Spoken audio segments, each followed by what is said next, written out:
position? Both countries are facing economic warfare from the United States. Both countries have accused the U.S. administration of dishonest negotiations, and both countries have risen up and become stronger, realizing that no deal is better than a bad deal with the Americans. Make no mistake, the Canadians will suffer economically by standing up to Donald Trump and his bullying tactics. The path of least resistance for Canada would be to shut up, take the deal Trump offers them, and don't fight back. But this would make Canada a vassal of the United States and go against everything it stands for in being Canadian. And Iran finds itself in the exact same position. The Iranian economy is hurting. The currency has been devastated, but whatever economic sanctions the United States unleashes against Iran, it will not matter. Iran has been sanctioned by the US government for 47 years, and it has not stopped the Iranian pursuit of freedom. So what makes anyone believe that this time will be different? The Iranians are fighting for their survival, and nothing is more important to them than retaining their sovereignty. Before February 27th, the Iranians never planned to control the Strait of Hormuz, but after February 大家好，这里是感人死绝频道。刚才这段精彩集锦把一个越来越清晰的现实摆在了我们面前。当美国习惯用制裁、关税和军事压力逼迫他国低头时，越来越多国家正在发现，妥协未必能换来安全，签下一份糟糕的协议，反而可能失去自己的主权与未来。加拿大拒绝沦为附庸，伊朗在长期制裁下依然坚持立场，而中国则以更稳定、更理性的发展路线，成为全球格局中不可忽视的关键力量。美国一边试图孤立别人，一边却不断消耗盟友的信任。中国没有靠霸凌拉帮结派，却让越来越多国家看见合作与平衡的价值。那么，川普对伊朗发动的经济战为何可能还没开始就已经陷入困局？中国又是如何影响中东局势，并成为这场博弈中的重要变量？接下来的正片，我们就从能源、制裁、盟友关系和全球格局一层层看清这场背后的真相。6 months ago, Donald Trump vowed a swift military victory over Iran, but the only thing Trump has delivered to the American people is $40 trillion in debt, 6.7% mortgage rates, and $5 diesel. And as this Financial Times article points out, the president's agenda is under strain as the Iran war pushes up prices and America's finances worsen. Now don't worry, Donald Trump has a plan, and today, August 24th, he has announced his decision to launch the most crushing economic operation ever taken against any country, promising Americans this will be economic warfare and isolation on an unprecedented scale. But will this be the final chapter that ultimately brings the Iran war to an end? Or will Trump once again taco out? Well, what if I told you that Trump's economic war against Iran has already failed before it even started? What if instead of making Iran weaker, Trump's economic sanctions have already begun to backfire against the only thing that both Democrats and Republicans care about? And that, of course, is the U.S. economy. But let's check in with U.S. Treasury Secretary Scotty Bessent, who I'm sure has a really good understanding of the global economy. I'm confident that bonds will continue declining. We've got a spike in oil prices today that I don't really understand. What was that, Mr. Bessent? You don't understand why oil prices continue to rise? Well, how about the fact that the Strait of Hormuz has been on lockdown for nearly 6 months? How about the U.S. Strategic Oil Reserve recording its lowest level since 1983? It doesn't take a genius to understand why the price of oil continues to rise, but this is where the fog of war comes in, and how propaganda works in the United States. Donald Trump posted this animation on his Truth Social account last week, claiming the Strait of Hormuz is now a United States territory. Trump then made a bold claim that 40 tankers carrying 16 million barrels of oil made it through the Strait of Hormuz via protected southern channel last week. Trump supporters instantly praised the president and used it as evidence that Iran is losing the war and that a great American victory is on the horizon. But here's the problem. All of this was a complete lie. Independent vessel data from Klepper, a leading firm whose job is to track all international tankers, accused the Trump administration of, quote, just pulling a number out of thin air. And the firm released this statement. The reality is that Iran has the leverage. Iran has the control. The only tankers that are really passing through the Strait of Hormuz are those that are operating through Iranian waters. Donald Trump thinks his economic sanctions against Iran is going to make a real difference, but there is one country that simply won't allow this to happen. China has emerged as the real winner of the Iran war, as countries around the world are abandoning Trump and the United States and shifting their alliance closer to Beijing. Don't forget, it was China's decision to stop importing oil last month that saved the global economy from crashing. And I'm going to reveal the exact connection between Iran and China and why Trump's economic war has already failed before it even started. Now let me show you how China fits directly into the Middle East future. I'm going to take you back to August 20th when Treasury Secretary Scott Bessent sent out this tweet.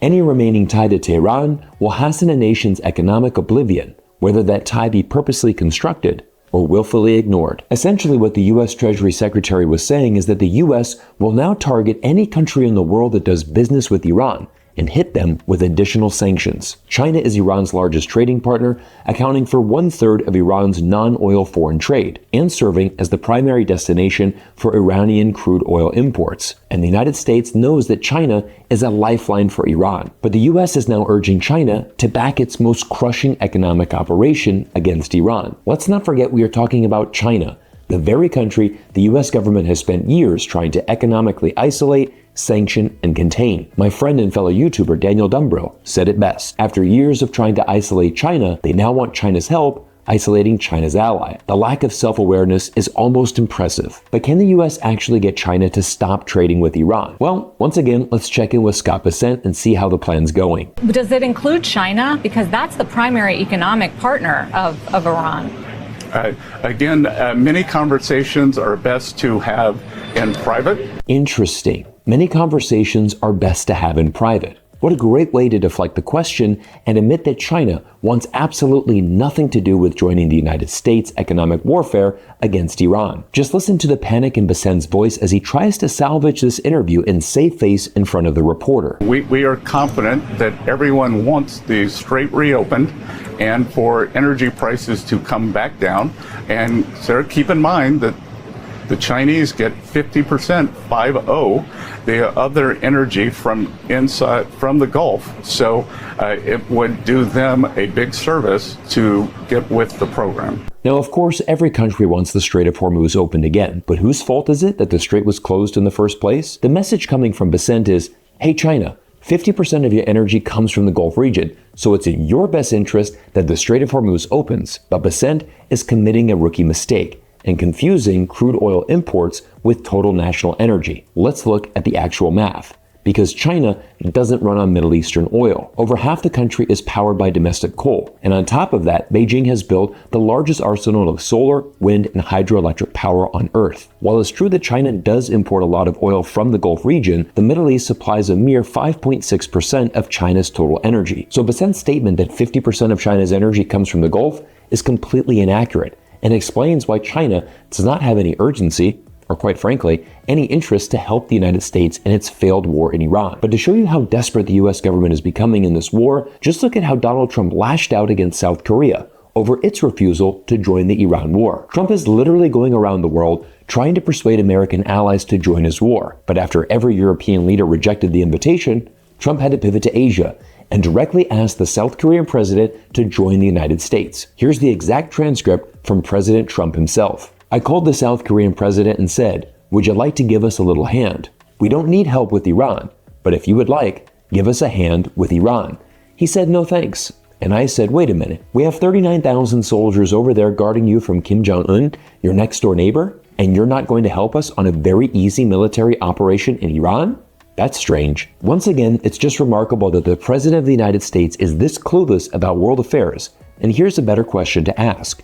If this were truly an easy military operation, as Trump calls it, then why hasn't the United States been able to reopen the Strait of Hormuz after 6 months of conflict? After South Korea rejected Trump's invitation to join an act of war, Trump threatened the South Korean president and said he would cancel joint military drills that South Korea and America have been conducting annually since 1954. And this is how Trump treats America's closest allies in 2026. Make threats, and if you don't agree, then double down and make even more outrageous threats that will ultimately ruin the entire relationship. This is why China is winning in 2026, and why more countries around the world now have a more favorable view of China than the United States. But to really drive this point home and show you why Donald Trump's economic warfare against Iran will ultimately fail, we simply need to look at another fascinating case study, and that is the country of Canada. The United States and Canada share the longest international border in the world and have been close friends, trading partners, and allies for more than a century. The US and Canada are more than neighbors. They're family. But even Trump has managed to completely ruin this relationship. Just listen to Canada's Mark Carney address the media and acknowledge that Canada has rejected Trump's trade deal and will now charge reciprocal tariffs against the Americans. I warned that America is trying to break us so they can own us. And I promise that that will never, ever happen. And while we believed earlier this week that we were moving towards a mutually beneficial agreement, in recent days, the United States proposed new. The Prime Minister's been very clear. He's had my full support in this, that no deal is better than a bad deal with the Americans. We should not, out of a sense of desperation or anxiety or what's going to come next, bow down to this president's attempt to put pressure on Canadians. I feel sorry for Americans.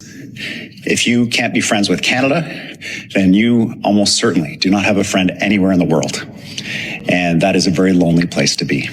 After listening to these two Canadian politicians' speeches, something becomes remarkably clear. Do you notice the similarities between both Iran and Canada's position? Both countries are facing economic warfare from the United States. Both countries have accused the US administration of dishonest negotiations, and both countries have risen up and become stronger, realizing that no deal is better than a bad deal with the Americans. Make no mistake, the Canadians will suffer economically by standing up to Donald Trump and his bullying tactics. The path of least resistance for Canada would be to shut up, take the deal Trump offers them, and don't fight back. But this would make Canada a vassal of the United States and go against everything it stands for in being Canadian. And Iran finds itself in the exact same position. The Iranian economy is hurting. The currency has been devastated, but whatever economic sanctions the United States unleashes against Iran, it will not matter. Iran has been sanctioned by the US government for 47 years, and it has not stopped the Iranian pursuit of freedom. So what makes anyone believe that this time will be different? The Iranians are fighting for their survival,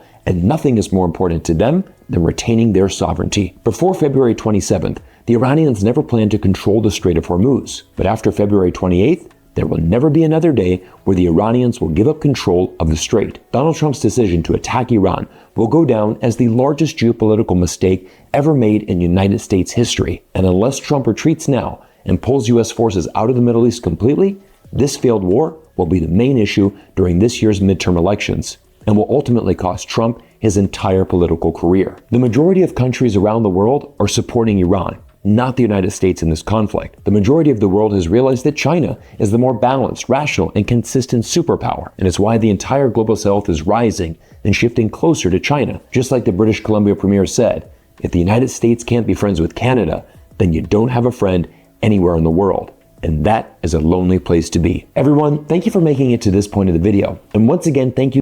回到整期内容，我们真正需要追问的，或许不是谁在口头上宣布胜利，而是谁正在承担战争与制裁的真实代价。从军事打击到经济封锁，从控制海峡到打压贸易，这些看似强硬的动作，最后都会通过能源价格、运输成本、通货膨胀和公共债务传导到普通人的生活当中。对美国民众来说，房贷、柴油和物价的上涨，远比政治人物在镜头前喊出的口号更加真实。这也是本期最核心的观点之一。经济战从来不是只伤害被制裁的一方，一个国家可以冻结资产、切断贸易、限制金融往来。但全球经济并不是一座可以随意关闭的孤岛，当能源通道受阻，当供应链被迫绕行，当盟友和贸易伙伴开始重新评估风险，制裁发起者同样会付出代价。尤其当制裁目标拥有重要的地理位置、能源资源和长期合作伙伴时，压力越大，局势就越可能朝着意料之外的方向发展。荷姆兹海峡的案例正好说明了信息与现实之间的差距。政治宣传可以把一条危险的航道描述成已经被完全控制，也可以用几个醒目的数字制造出局势正在好转的印象。但真正决定市场走向的是油联有没有安全通过，是保险公司愿不愿意承保，是船东是否愿意承担风险，也是沿岸国家是否认可这套说法。数据不会因为口号而改变，油价也不会因为宣传而下降。面对战争信息，观众最需要保留的恰恰就是核实来源、比较数据和辨别叙事的能力。本期还反复提到中国与伊朗之间的关系，这里的关键并不是简单判断谁赢谁输，而是要看清国际关系正在发生什么变化。美国一方面长期试图在经济和科技领域限制中国，另一方面又希望中国配合自己切断伊朗的贸易生命线，这种要求本身就存在矛盾。当一个国家把合作伙伴当作可以随时施压的对象，他就很难再期待对方在关键时刻无条件配合。国家之间的信任不是靠命令建立的，也不是靠威胁维持的，而是靠稳定、可预期和相互尊重一点一点积累起来的。中国能源结构的讨论也提醒我们，不能把一个复杂国家简单化，石油进口来自哪里和一个国家多少的总能源依赖某个地区是完全不同的概念。把局部数据包装成整体结论，虽然容易制造紧迫感，却会导致政策判断失真。真正成熟的国际分析必须区分原油、煤炭油、天然气、核能、太阳能和水力发电，也要把战略储备、国内产能以及贸易替代能力放在一起考量。只有这样，我们才能判断一个国家到底是被迫应对，还是拥有足够的回旋空间。韩国、加拿大以及伊朗的处境也构成了本期另一个重要的对照，他们面对的具体问题不同，经济实力不同，地缘位置也不同，但都面临同一个选择：为了短期稳定接受一份明显不公平的协议，还是承受眼前的损失，保住长期的自主权。拒绝低质量的协议当然不会立刻带来轻松的结果，关税、市场压力和外交摩擦都可能随之而来。但如果一个国家习惯在威胁面前不断让步，最终失去的就不只是一次谈判利益，而是今后谈判的筹码和社会对自身主权的信心。这并不意味着任何国家都不会犯错，也不意味着抵抗压力就一定能够立刻成功。伊朗经济遭受重创，加拿大同样可能面临实际损失。普通民众往往是最先感受到代价的人。真正值得讨论的是，制裁是否达到了宣布时承诺的目标？战争是否让本国更安全？盟友关系是否因此更加稳固？以及政治领导人有没有为自己的决策承担责任？如果一项政策只会不断制造新的敌人，却无法解决最初的问题，那么它即使声势浩大，也可能已经偏离了目标。从更大的历史视角来看，一个超级大国的影响力不只取决于军事实力和金融工具，也取决于其他国家是否愿意相信它、跟随它。朋友不是被迫站队得来的，盟友也不是靠公开羞辱和反复施压维系的。当越来越多国家开始寻求多元贸易，分散风险，并在不同力量之间保持距离，这本身就是一种信号。世界正在从单一依赖走向更加复杂的平衡。中国是否会成为最大赢家，最终仍要由长期表现来证明。但美国能否继续依靠威胁来维持领导力，同样需要接受现实的检验。所以本期内容留给我们的启示，不是简单替任何一方欢呼，也不是把所有复杂问题压缩成一句谁赢谁输。我们更应该警惕政治人物如何利用恐惧塑造共识，警惕未经核实的数据如何变成战争宣传，也要关注每一项外交决定最终会怎样影响能源、就业、物价和普通家庭的生活。真正有力量的国家不是永远把声音调到最大，而是能够准确判断局势，尊重合作伙伴，知道什么时候坚持，什么时候谈判，更知道什么时候必须停止一条正在伤害所有人的错误道路。对于这场冲突接下来会如何发展，我们还需要继续观察海峡能否恢复稳定通行，能源市场是否会进一步波动，美国与盟友之间的裂痕会不会扩大，中国与伊朗的合作又会走向何方。也欢迎大家在评论区说说，你认为经济制裁究竟能不能迫使一个国家改变方向，一个国家在安全、贸易与主权之间又应该怎样做出选择？感谢大家看到这里，欢迎点赞订阅，继续关注更多国际局势与深度解说。